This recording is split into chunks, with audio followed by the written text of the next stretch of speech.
நம்ம மொத்தமா 4 பாக்ஸ்.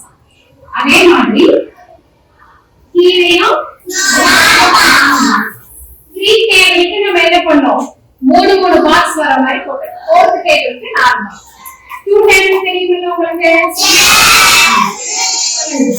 2